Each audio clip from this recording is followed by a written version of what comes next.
Hello, everyone, and a very warm welcome back to English Earwaves.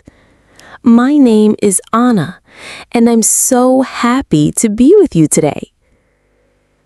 I want you to imagine something. You learn a new English word. Let's say the word is beautiful. You write it down in your notebook. You feel happy. Great, you think. I have a new word.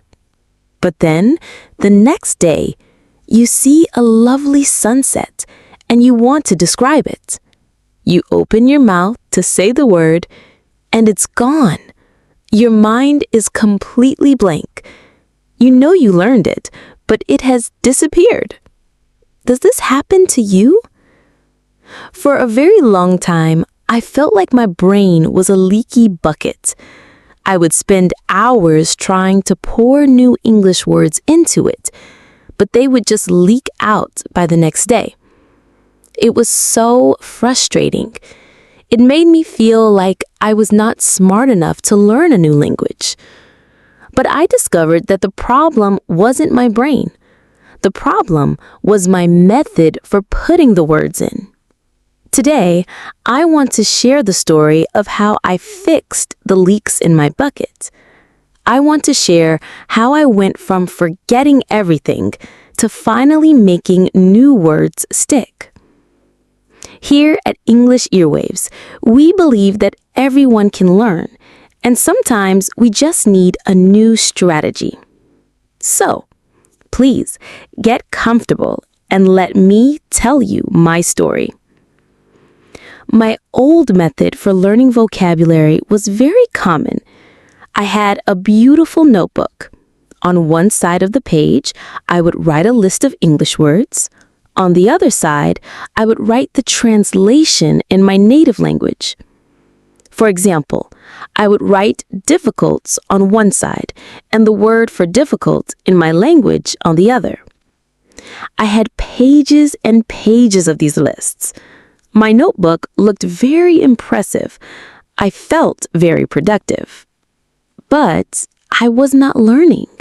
I was just collecting words. These words had no life. They were just black marks on a white page. They had no connection to each other and no connection to my life. They were like single dead leaves. And because they had no life, they were very easy to forget. I remember learning the word delicious. I wrote it in my notebook. Delicious. A nice word. The next evening, I was eating a wonderful pasta dinner that my mother made. I wanted to tell her, "This pasta is delicious," but the word was not there. I could only say, "This pasta is very good." I felt so disappointed in myself. All that work, all those lists, and I couldn't even remember one simple word when I needed it. That was the moment I knew I had to change everything. I realized that learning a word is not about memorizing a definition. It's about making a new friend. You have to get to know the word. You have to know where it lives. This brings me to my very first and most important tip. Context is king. Never, ever learn a single word by itself. A word alone is lonely and easy to forget. A word in a sentence has a family. It has friends. It has a home. So I changed my notebook. Instead of writing delicious by itself, I started writing the full sentence where I found it. For example, I was reading a simple story online and I saw the sentence, "The apple pie was delicious." So in my notebook, I wrote the whole sentence. Suddenly, the word delicious had a meaning that was connected to something real. It lived in a sentence about apple pie. Now when I think of the word delicious, I can almost taste that sweet apple pie. The word is not alone anymore. This one change was like magic. It was the first step to fixing the leaks in my buckets. But I soon discovered another problem. I could remember the sentence, "The apple pie was delicious," but I still didn't feel like it was my word. It felt like someone else's sentence. I needed to make the words personal. This is my second powerful tip. Make it about you. We remember things that are connected to our own lives, our own memories, and our own feelings. An emotional connection is like strong glue for a new word. So, my new process was this. First, I would write down the sentence where I found the word. Next, I would create a new sentence that was true for me. For the word exhausted, which means very, very tired, I first wrote down the example sentence from my book. The runner was exhausted after the race. Then I closed my eyes and thought, when was I exhausted? I remembered a time last month when I worked for 10 hours and then had to cook dinner. I was so tired, I almost fell asleep at the table. So I wrote my own personal sentence.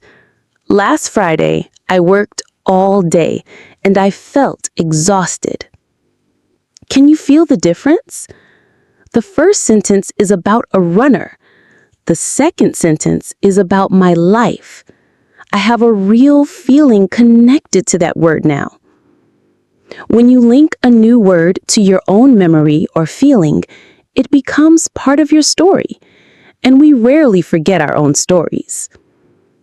My vocabulary was starting to grow, but I still had trouble with some words, especially nouns for objects.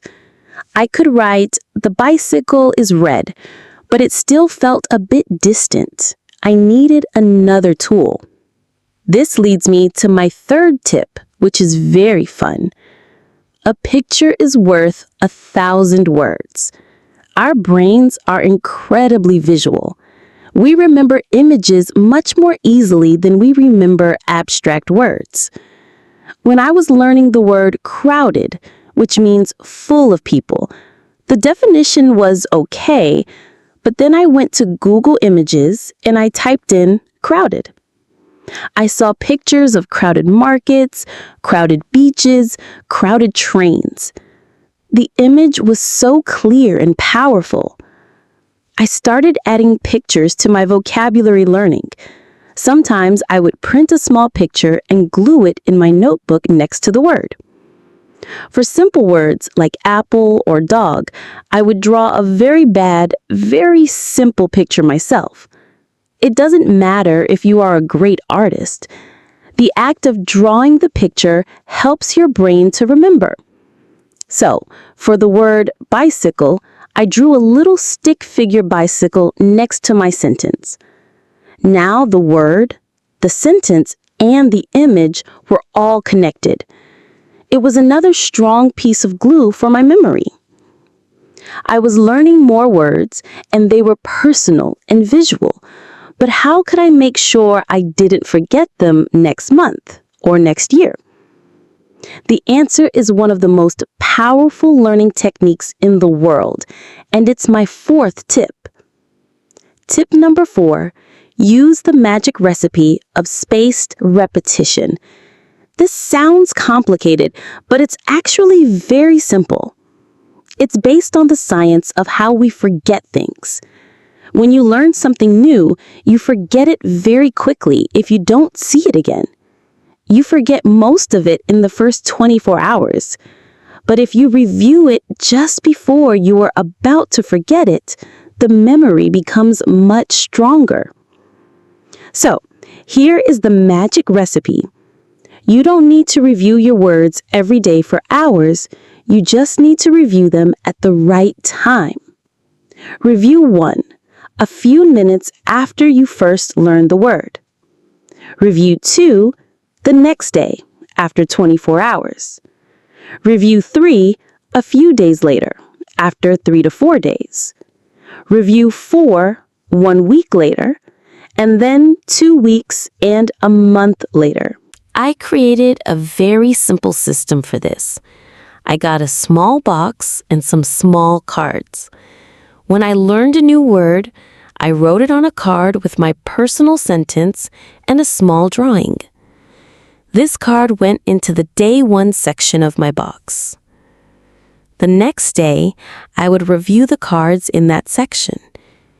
If I remembered the word, I moved the card to the day 3 section. If I forgot it, it stayed in the day 1 section for more practice. This simple box system organized my learning for me. It made sure that I was practicing the words I needed to practice, right when I needed to. I was finally filling my bucket, and the leaks were getting smaller. The words were staying in. But there was one final very important step. Learning words is good. Remembering words is great. But using words is the final goal. This brings me to my 5th and final tip. You have to use it to own it. A word that you only understand but never use is not truly yours. It's like having a beautiful bicycle that you never ride. To truly own a word, you have to take it out and use it. I started a new challenge for myself, the Word of the Day Challenge. Every morning, I would choose one of my new vocabulary cards. That word was my word for the day. My only mission was to use that word at least once. For example, one day my word was cozy, which means warm, comfortable, and safe. All day I looked for an opportunity to use it. When I was making tea in the afternoon, I wrapped my hands around the warm cup, and I thought to myself, this cup feels cozy. Later, I wrote a short message to a friend. It's raining outside. I am staying home with a good book. It's very cozy here. I had done it. I had used the word, and that act of using it made it feel completely 100% mine. So, let's look back at the journey. My brain was not a leaky bucket. It just needed a better way to store information. My old method of writing lists was like throwing things into the bucket and hoping they would stay.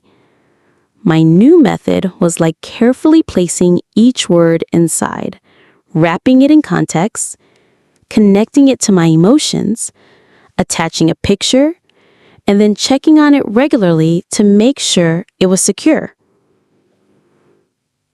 Here is the 5-step method that fixed my leaky brain. Context is king. Learn words in full sentences, not alone. Make it about you. Create a personal, emotional connection to every new word. A picture is worth 1,000 words. Connect words to images. Use the magic recipe of spaced repetition. Review at the right time to make memory strong. You have to use it to own it. Activate your new vocabulary by using it in speaking or writing. Learning vocabulary is not a race. It is the slow and beautiful process of building your own personal palace of words, one special brick at a time. Be patient, be creative, and make it fun. Thank you for listening to my story on English Earwaves today. I hope it has given you some new ideas for your own learning. Now, I would love to hear from you. In the comments below, please tell me one new English word you have learned recently. And please try to use my tips. Write it in a full sentence that is personal to you. I would be so happy to read it. If you found this story helpful, please subscribe to English Airwaves for more listening practice and friendly advice. Remember, your brain is not a leaky bucket. It's a beautiful garden. You just need to plant the seeds in the right way. Happy learning, and goodbye for now.